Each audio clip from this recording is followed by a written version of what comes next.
What if your mind and soul already know when you're getting close to the afterlife? And there are signs you can feel before it happens. It's a question that might send a chill down your spine. But according to Carl Jung, one of the most influential thinkers in psychology, it's not just possible, it's part of the soul's journey.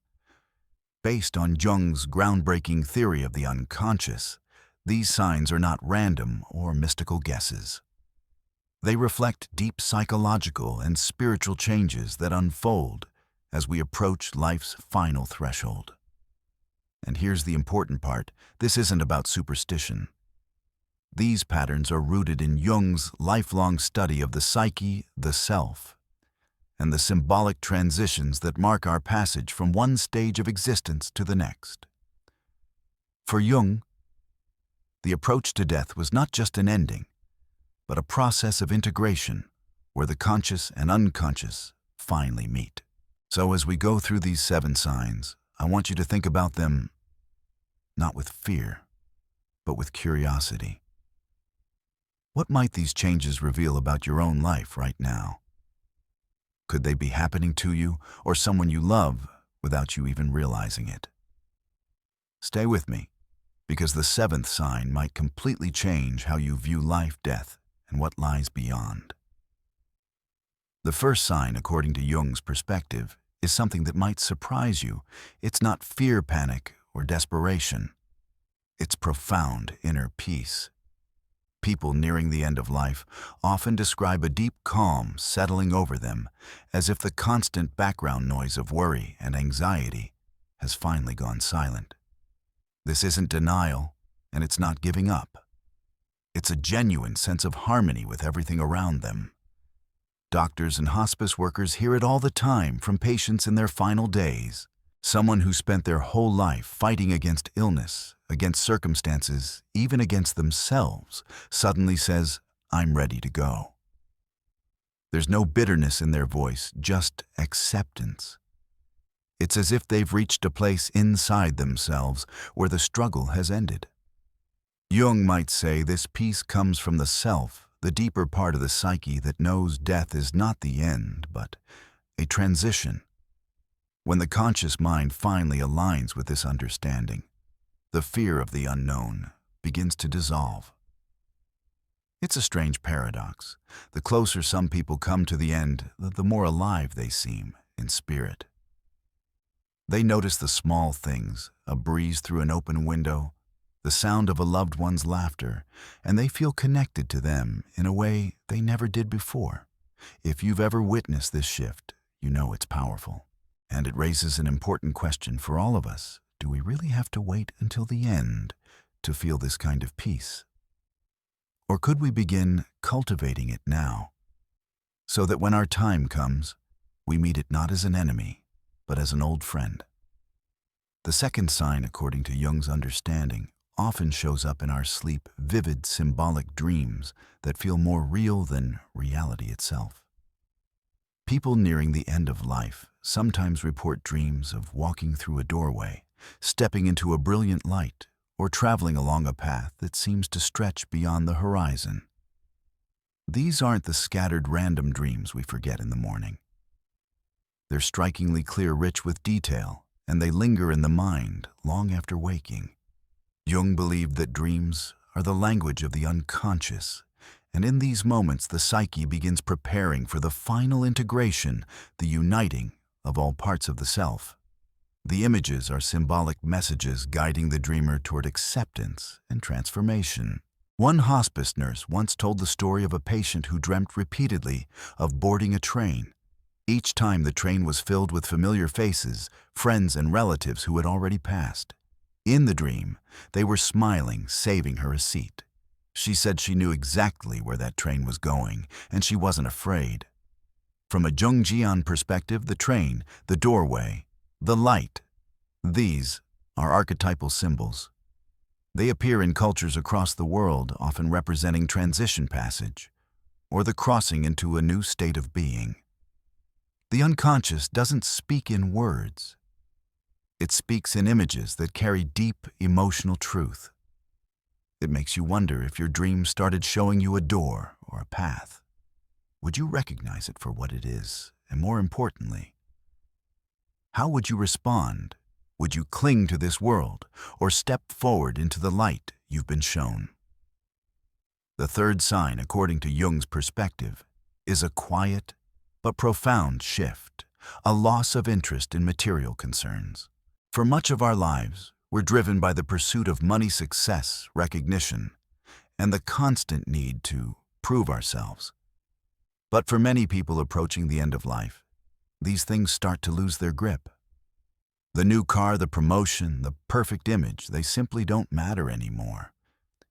In clinical psychology, there's a stage called letting go that often appears in end-of-life care. Patients may stop worrying about bill status or possessions. Instead, their attention turns toward relationships, memories, and meaning. It's as if their priorities realign to focus on what truly lasts. Jung would see this as a natural part of the soul's preparation. The ego, the part of us that clings to identity and achievement, begins to step aside. In its place, the self emerges, guiding us toward a deeper connection with life, people, and ultimately, the transition that lies ahead. I remember reading about a man who had been a high-powered executive for decades. In his final months, he gave away much of his wealth, spent hours sitting in his garden, and told his family that the only thing he wanted now was to be surrounded by love and laughter. He said, "I've been chasing the wrong things. I just didn't realize it until now." This shift can be unsettling for those watching from the outside. Family members may mistake it for depression or apathy, but often it's something far more peaceful. It's a sign that the person is releasing their grip on the physical world and focusing on what feels eternal. And here's the question we should all ask ourselves. Do we really need to wait until the end to let go of the things that don't matter? Or could we begin that process now, freeing ourselves to live more fully with less fear and with a clearer sense of what truly matters? The fourth sign in Jung's perspective is one of the most profound, and it's something we also see described again and again in near-death experience research.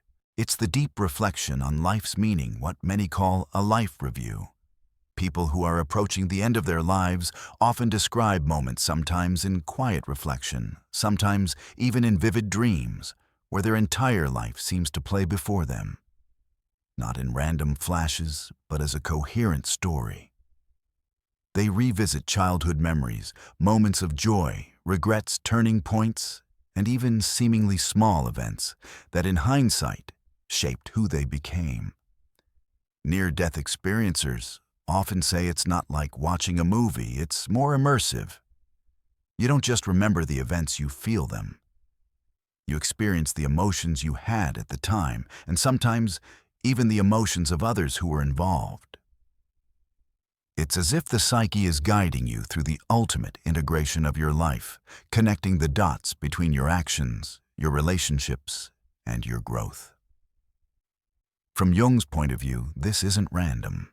He saw it as the work of the self, the deepest part of the psyche, gathering the threads of a lifetime into a complete pattern before making the transition. It's a way of seeing who you truly are, when all the roles, titles, and masks have been stripped away. One hospice worker shared the story of a woman in her final weeks who began talking openly about events from her past that she'd never mentioned before. She told her children about youthful mistakes, secret acts of kindness, and moments of quiet courage. She said she felt like she needed to close the chapters so that nothing was left unsaid. It wasn't about seeking forgiveness or validation. It was about bringing her own story to peace. This process can be incredibly emotional. For some, it brings tears and a longing to make amends. For others, it brings a quiet satisfaction, a sense that they lived fully, learned deeply, and are ready to move on. And interestingly, many who go through it say they wish they'd reflected in this way earlier in life because it gave them a clarity they'd never had before. Jung would likely agree. He believed that self-reflection was not just a tool for the dying, but an essential practice for the living. The unconscious mind, he said, always seeks wholeness, And the more we consciously engage with our life story, the more whole we become. And here's the part that might shift your perspective. You don't have to wait for your final days to experience this. You can choose to look at your life now, really look at it. What are the defining moments? What are the patterns you keep repeating? Which relationships truly mattered, and which ones taught you lessons you didn't even realize you needed?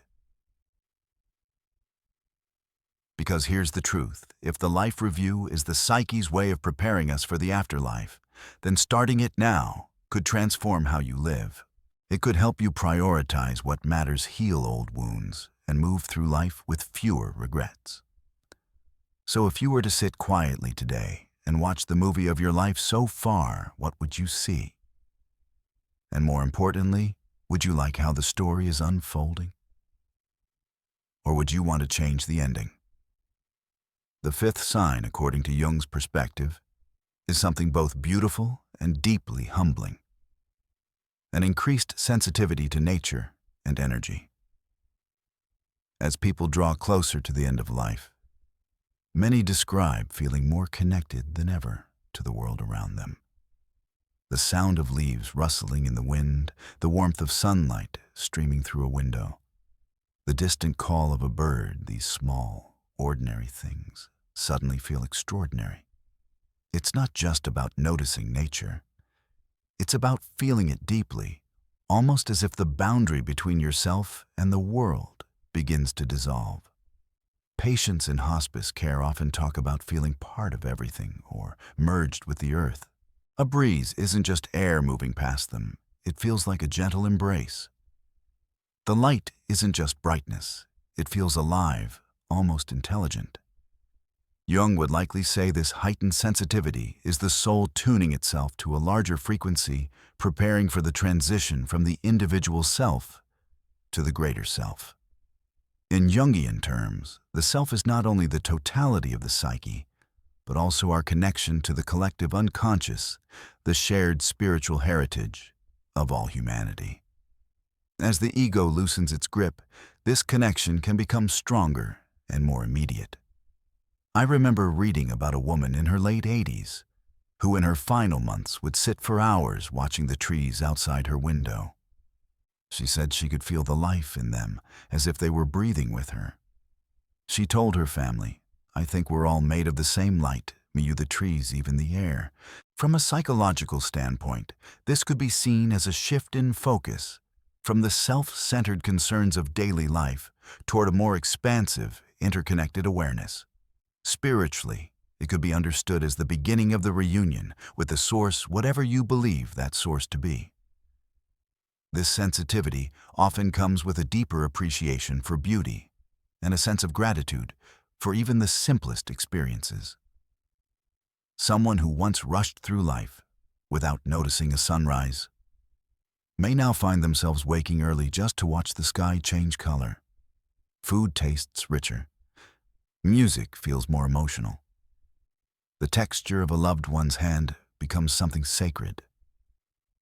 It's as if the world is saying, "Here, let me show you everything one more time, so you don't forget where you came from." And here's a question worth asking: do we have to wait until the end to experience this level of connection? What if we could live like this, now fully present, deeply aware, and profoundly grateful for the intricate beauty all around us? Because if this sensitivity is part of preparing for the afterlife, maybe it's also part of truly living while we're still here. The sixth sign, and one that carries both comfort and mystery, is encounters with departed loved ones. For many nearing the end of life, these encounters happen in dreams so vivid, they feel more real than waking life. In other cases, they come as direct sensations, a sudden warmth, the faint sound of a familiar voice, or the overwhelming feeling that someone they loved is right there in the room. Hospice nurses and caregivers often report this phenomenon. Patients will say things like, "My mother was here last night. She sat on my bed and told me I'm going to be okay." Or, "I saw my late husband standing at the door smiling." These moments are often described with a sense of peace, not fear. Carl Jung had a way of understanding this through his concept of the archetypes of the ancestors, universal symbols embedded in the collective unconscious that connect us to our lineage and the wisdom of those who came before us. In Jung's view, the appearance of a deceased loved one at life's end can be more than just a memory. It can be a guiding symbol, a bridge between the conscious mind and the deeper self, helping to prepare the soul for its next passage. One story that stayed with me comes from a woman who, in her final days, began dreaming nightly of her grandmother. In the dreams, her grandmother would walk with her down a path lined with blooming flowers. At the end of the path was a gate bathed in golden light. She said she knew, without anyone telling her, that when she was ready to walk through that gate, her grandmother would be by her side. From a psychological perspective, these encounters could be the mind's way of easing the fear of death, calling forth the most loving and reassuring figures from our past. From a spiritual perspective, they could be actual visitations moments where the barrier between worlds thins and our loved ones reach across to guide us home. Either way, the effect is powerful. People who experience these encounters often feel less alone, more accepting, and even joyful about what's to come. And it raises a question worth sitting with. If you knew that someone you loved, someone you trusted completely, would be there to meet you on the other side, would you still fear the crossing as much? Maybe these visions are reminders that, in the end, we're not stepping into the unknown alone. We're stepping toward a reunion. The seventh and perhaps most profound sign is acceptance of death without fear. For most of us, the idea of death stirs a deep, instinctive resistance. We cling to life sometimes fiercely, even when our bodies are tired and our spirits feel ready. But for many people nearing the end, something shifts. The fear loosens, the resistance softens, and death begins to feel less like a threat and more like a natural part of the journey. This acceptance doesn't usually happen overnight. It can emerge gradually after meaningful conversations, moments of spiritual insight, or even a profound dream.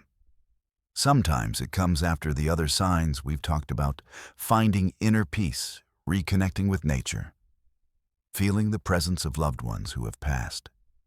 Each of these experiences can pave the way toward a calm, unshaken readiness. Carl Jung believed that death, when approached consciously, is not an abrupt ending, but a transformation, a passage from one state of being to another. In his view, the self, our deepest essence, doesn't fear death, because it knows it's simply moving into the next phase of existence. The fear belongs to the ego, the part of us that identifies only with the physical body and this current life. One hospice nurse shared the story of a man in his final days who told her, "I've realized that dying is like walking through a doorway into another room. The party isn't over, it's just moving somewhere else." That simple shift in perspective allowed him to let go peacefully, surrounded by family, without the tension or panic that often accompanies the last moments. From a psychological standpoint, this acceptance can be seen as the resolution of inner conflicts, a final integration of one's life story. Spiritually, it's a surrender not in defeat, but in trust. It's the willingness to step into the unknown with the confidence that it's part of something larger, something meaningful. And here's the thing. When people reach this stage, they often start giving us a gift, and they teach us how to live. Watching someone meet death with grace can change the way we see our own mortality. It can help us realize that the real enemy is not death, it's the fear of it. So here's my question for you. If you could remove the fear of death from your life today, how differently would you live? Would you take more chances, speak your truth more often, love without holding back? Because maybe that's the deeper lesson in all of this. Acceptance of death isn't just about how we leave this world. It's about how we live in it. For Carl Jung, these signs were never meant to frighten you. They weren't grim warnings carved into stone. They were invitations, gentle nudges from the soul itself, urging you to prepare for the next chapter, whether that chapter begins decades from now or sooner than you think. Think about it. What if every shift in perspective, every vivid dream, every moment of inner peace was your psyche's way of getting you ready? Not for an ending, but for a continuation, a passage into something larger, more complete. Jung believed the unconscious doesn't speak in fear. It speaks in symbols, emotions, and deep knowing. And when we learn to listen, those messages can change the way we live right now. So let me ask you, if you began to notice these signs in yourself, would you see them as a reason to panic? Or as a kind of freedom? Freedom from the fear of the unknown. Freedom to live more authentically. Freedom to release what no longer serves you and embrace what truly matters. Because here's the truth. Preparing the soul for what's next doesn't have to start at the end of life. It can start today, in the way you nurture your relationships, in the courage to face your own shadow, in the choice to live with meaning instead of distraction. And maybe that's the real takeaway from Jung's perspective. The afterlife isn't something you only meet once. It's something you prepare for, with every decision, every act of love, every moment of self-awareness. If this conversation has sparked something in you, don't let it fade. Keep exploring. Keep asking the deeper questions. And if you want more deep dives into Carl Jung's visions of the afterlife and the soul's journey, subscribe and join our community of seekers. Together, we'll keep walking this path, not in fear, but in curiosity, courage, and connection.